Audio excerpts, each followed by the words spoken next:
ಶ್ರೀನಿವಾಸಪುರ ತಾಲೂಕಿನ ಲಕ್ಷ್ಮೀಪುರ ಗ್ರಾಮ ಪಂಚಾಯಿತಿ ವ್ಯಾಪ್ತಿಯ ಪಾತಕೋಟೆ ಗ್ರಾಮದ ಮುಖ್ಯ ರಸ್ತೆಯನ್ನು ಖಾಸಗಿ ವ್ಯಕ್ತಿಗಳು ಬಂದ್ ಮಾಡಿದ್ದು ಸಾರ್ವಜನಿಕರ ಸಂಚಾರಕ್ಕೆ ತೀವ್ರ ತೊಂದರೆಯಾಗಿದೆ. ಈ ಸಮಸ್ಯೆಯನ್ನು ಬಗೆಹರಿಸುವಂತೆ ಕಳೆದ 3 ವರ್ಷಗಳಿಂದ ನಿರಂತರವಾಗಿ ತಾಲೂಕು ಕಚೇರಿಗೆ ಅರ್ಜಿ ಸಲ್ಲಿಸುತ್ತಿದ್ದರೂ ಯಾವುದೇ ಪ್ರಯೋಜನವಾಗಿಲ್ಲ ಅಂತ ಆಕ್ರೋಶ ಹೊರಹಾಕಿ ಪಾತಕೋಟೆ ಗ್ರಾಮದ ಮಹಿಳೆಯರು ತಾಲೂಕು ಕಚೇರಿ ಮುಂದೆ ಬೃಹತ್ ಪ್ರತಿಭಟನೆ ನಡೆಸಿದರು.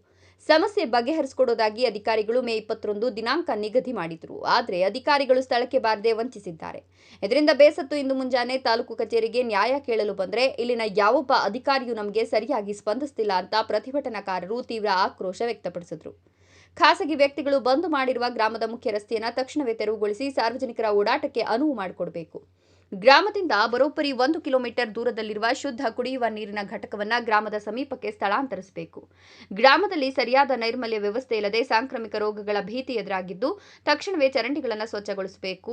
ಪ್ರತಿಭಟನಾ ಸ್ಥಳಕ್ಕೆ ತಾಲೂಕು ದಂಡಾಧಿಕಾರಿಗಳು ಆಗಮಿಸುತ್ತಿದ್ದಂತೆ ಒಗ್ಗೂಡಿದ ಮಹಿಳೆಯರು ಅವರನ್ನು ಸುತ್ತುವರೆದು ಮುತ್ತಿಗೆ ಹಾಕಿದ್ರು. ನಾವು ಪ್ರತಿದಿನ ನರಕ ಯಾತನೆ ಅನುಭವಿಸುತ್ತಿದ್ದೇವೆ. ದಯವಿಟ್ಟು ನಮ್ಮ ಕಷ್ಟವನ್ನು ಕೇಳಿ ತಕ್ಷಣವೇ ರಸ್ತೆ ಸಮಸ್ಯೆ ಬಗೆಹರಿಸಿ ಅಂತ ಕಣ್ಣೀರು ಹಾಕ್ತಾ ಅಳಲನ್ನ ತೋಡ್ಕೊಂಡ್ರು.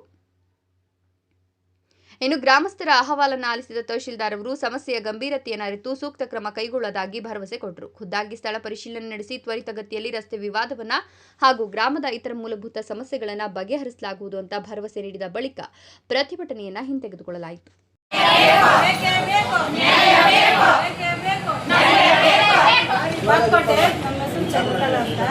ನಮ್ಮೂರಿಗೆ 20 ವರ್ಷದಿಂದ ರೋಡ್ ಇಲ್ಲ. ಇವಾಗ 3 ವರ್ಷ ಆಯಿತು ತಹಸೀಲ್ದಾರ್ ಅರ್ಜಿ ಕೊಟ್ಟಿದ್ದೀವಿ.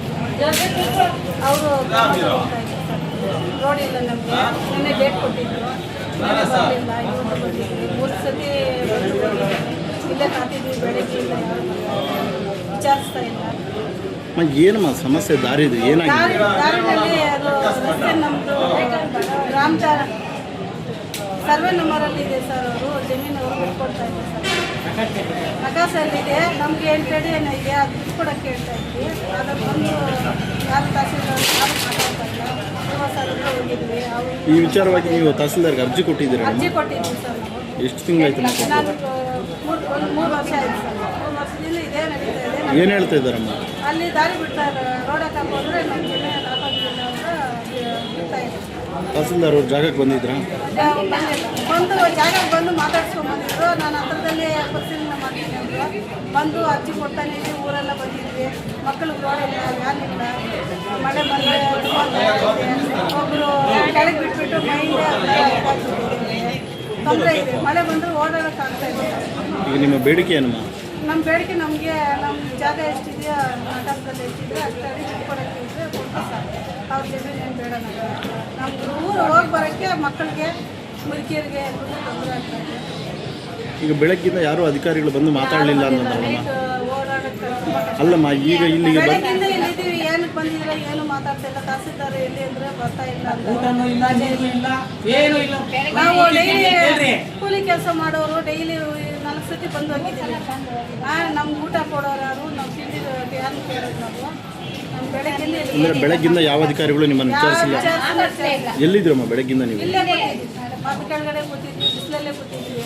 ಯಾರು ವಿಚಾರಿಸ್ತಾರೆ? ನಮ್ಮೂರಲ್ಲಿ ಫಿಲ್ಟರ್ ಮಿಷಿನ್ ಇಲ್ಲ. 10 ದೂರ ಇದೆ, 1 ಕಿಲೋಮೀಟರ್ ಇದೆ. ಮಕ್ಕಳು ವಯಸ್ಸಾದವರು ಹಿಡ್ಕೊ ಬರಕ್ಕೆ ಆಗ್ತಾ ಇಲ್ಲ. ಕರೆಂಟ್ ಹೋದ್ರೆ ಹಿಡ್ಕೊಳಕ್ಕೆ ತುಂಬಾ ತೊಂದರೆ ಆಗ್ತದೆ. ಹತ್ರ ಹಾಕ್ಸ್ಬೇಕು. ಪಂಚಾಯತಿನಲ್ಲಿ ಏನೇನೋ ಹೇಳಿದ್ವಿ, ಏನು ಮಾತಾಡ್ತಾ ಇಲ್ಲ ಅವರು. ನಮ್ಗೆ ಅಂಗನವಾಡಿ ಇಲ್ಲ, ಗೌರ್ಮೆಂಟ್ ಡೈರಿ ಇಲ್ಲ, ನಮ್ಮೂರಿಗೆ ಚರಂಡಿಗಳು ಕ್ಲೀನ್ ಇಲ್ಲ, ರೋಡ್ ಸಮಸ್ಯೆ ಇದೆ. ಯಾರು ಪರಿಶೀಲನೆ ಮಾಡ್ತಾ ಇಲ್ಲ. ಏನಕ್ಕೆ ಬಂದಿದ್ರು ಅಂತ ವಿಚಾರಿಸ್ತಾ ಇಲ್ಲ. ಎಲ್ಲೋದ್ರು ಅಲ್ಲೋಗಿ ಇಲ್ಲೋಗಿ ಅಂತಾರೆ. ತುಂಬಾ ವಾರದಿಂದ ತಿರುಗ್ತಾ ಇದ್ದೀನಿ. ತಹಸೀಲ್ದಾರ್ 1 ದಿವಸನೂ ಸಿಕ್ಲಿಲ್ಲ ನಮ್ಗೆ. 1 ದಿವಸ ಬಂದ್ರು, ನಿನ್ನೆ ಡೇಟ್ ಕೊಟ್ಟಿದ್ರು. ಬರ್ತೀವಿ ಅಂತ ಹೇಳಿದ್ರು, ಬರ್ಲಿಲ್ಲ. ಬೆಳಗ್ಗಿಂದ ಇಲ್ಲಿ ಕಾತಿದ್ದೀವಿ. ಊಟ ಇಲ್ಲ, ತಿಂಡಿ ಇಲ್ಲ, ನೀರು ಇಲ್ಲ. ತುಂಬಾ ಸಮಸ್ಯೆ ಆಗಿದೆ ಸರ್. ಇವ್ರ ಹತ್ರ ಬಂದು ಪರಿಶೀಲನೆ ಮಾಡಿದ್ರು, ಅವರು ನ್ಯಾಯ ಕೊಡ್ತಾ ಇಲ್ಲ ನಮ್ಗೆ. ನಮ್ಗೆ ನ್ಯಾಯ ಬೇಕು. ನಮ್ಗೆ ನಾವು DC ಹತ್ರ ನಾಳೆ ಹೋಗಕ್ಕೆ ರೆಡಿ ಇದೀವಿ. ನಾವು ಚಿಕ್ಕ ಮಕ್ಕಳಿಂದ ದೊಡ್ಡವರ ತನಕ ಎಲ್ಲ ಹೋಗ್ತೀವಿ. ತಹಸೀಲ್ದಾರ್ ಹೇಳ್ತಾರೆ 20 ದಿವಸ 12 ದಿವಸ ಅಂತಾರೆ. ನಿನ್ನೆ ಡೇಟ್ ಕೊಟ್ಟು ಮತ್ತೆ 20 ದಿವಸ ಅಂತಾರೆ. 3 ದಿವಸ ಬೇರೆ ಕಡೆ ಹೋದ್ರೆ ನಮ್ಗೆ ಯಾರು ನ್ಯಾಯ ಮಾಡೋರು? ನಮ್ಗೆ ನ್ಯಾಯ ಬೇಕು. ನಮ್ಗೆ ತುಂಬಾ ತೊಂದರೆ ಆಗ್ತಾ ಇದೆ. ಮಕ್ಕಳಿಗೆ ದಾರಿ ಇಲ್ಲ ಸರ್. ನಮ್ಮ ನಕಾಸೆಯಲ್ಲಿ 8 ಅಡಿ ಇದೆ. ಗೌರ್ಮೆಂಟ್ ಜಾಗ ಬಿಟ್ಕೊಡಲ್ಲ ಅಂದ್ರೆ ಇನ್ಯಾರು ಬಿಟ್ಕೊಡ್ತಾರೆ ಹೇಳಿ ಸರ್? ನಮ್ಗೆ ಅವರು ಲಕ್ಷ್ಮೀಪುರದಲ್ಲಿ ಜಮೀನು ಅವರು ಅಡ್ಡ ಕೊಡ್ತಾ ಇದ್ದಾರೆ. ಅವ್ರ ಹೆಸರು ಕೊಂಡಪ್ಪ ಅಂತ, ಶ್ರೀನಿವಾಸ ರೆಡ್ಡಿ ಅಂತ. ಅವರು ದಾರಿ ಬಿಡ್ತಾ ಇದ್ದಾರೆ. ನಕಾಸದಲ್ಲಿ 8 ಅಡಿ ಇದೆ. ಅದು ಬಿಟ್ಕೊಡಿ. ಅವ್ರ ಜಮೀನು ನಾವು ಕೇಳಿಲ್ಲ. ಇಲ್ಲ. ಗೌರ್ಮೆಂಟ್ ಜಾಗ ಬಿಟ್ಕೊಡಕ್ಕೆ ದಾರಿ ಇಲ್ಲದ್ರೆ ನಾವೇನು ವಿಮಾನದಲ್ಲಿ ಹೋಗೋಕ್ಕಾಗುತ್ತಾ, ಟ್ರೈನಲ್ಲಿ ಹೋಗೋಕ್ಕಾಗುತ್ತಾ? ನಾವೇನು ಬಸ್ ಕೇಳಿದ್ವ, ರೈಲ್ ಕೇಳಿದ್ವ? ನಾವು ಕೇಳಿದ್ದು ದಾರಿ ಹೋಗೋಕ್ಕೆ ಕೇಳಿದ್ವು. ಆ ದಾರಿ ಬಿಟ್ಕೊಡಲ್ಲ, ತಹಸೀಲ್ದಾರಿ ಆಗಿಲ್ಲ ಅಂದ್ರೆ ನ್ಯಾಯ ಕೊಡೋದು ನಮಗೆ.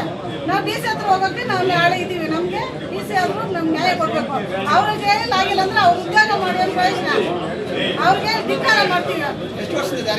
ನಮ್ಗೆ 25 ವರ್ಷ ಸರ್, ನಾನು ಮದುವೆ ಆಗ ಅಲ್ಲಿ ಬಂದು 25 ವರ್ಷದ ಇದಾಗ ಅಷ್ಟ ನಮಗೆ